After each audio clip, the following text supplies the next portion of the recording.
Let's now go to fibromyalgia. Let's discuss causes.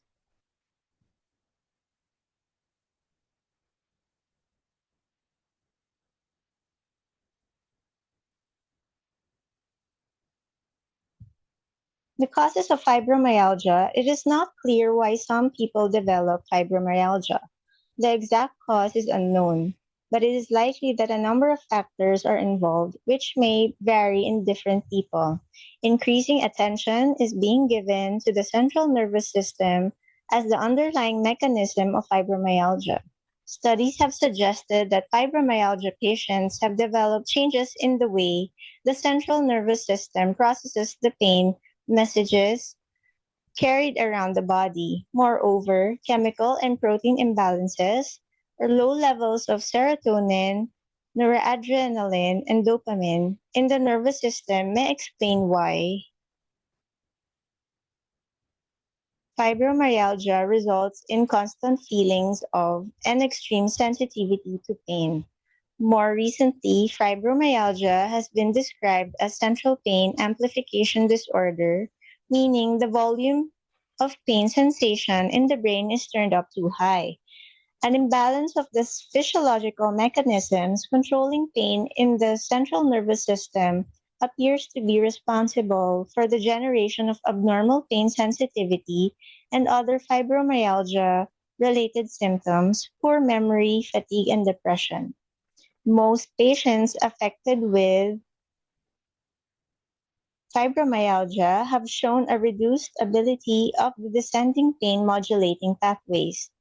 In particular, the serotonergic and noradrenergic activity appears to be reduced, as proved by the therapeutic benefits observed following administration of serotonin and norepinephrine reuptake inhibitors.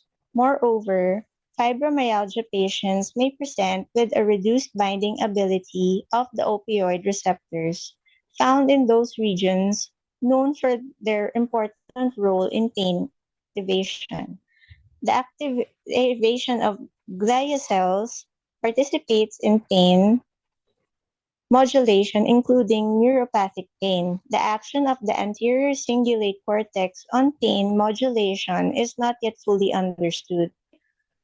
However, the release of inhibitory neurotransmitters such as GABA and opioids is expected to reduce the neuronal excitability of this region. The neurons act on the neurons in rostral, ventromedial medulla and are therefore responsible for pain modulation through activation of descending fibers.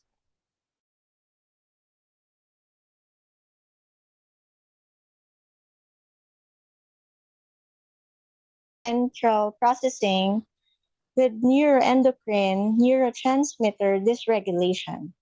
Other studies have linked the fibromyalgia pain to small nerve fiber neuropathy. In brief, fibromyalgia can be either primary, meaning without a known trigger, or secondary when associated with other conditions. Fibromyalgia may be triggered by a stressful event. Possible triggers for the condition include a physical trauma, especially involving the trunk, an acute illness and injury. Emotional stress may also trigger this illness. Although fibromyalgia causes pain in soft tissues, muscles, tendons, and ligaments, it is characterized by the absence of tissue inflammation. A key characteristic of primary fibromyalgia is the presence of any other rheumatic or systematic disease that could cause the pain. Recent research suggests a genetic component, fibromyalgia, may run in families. There are certain genes that can make people prone to developing fibromyalgia. However, genes alone do not cause fibromyalgia. Thank you for your attention.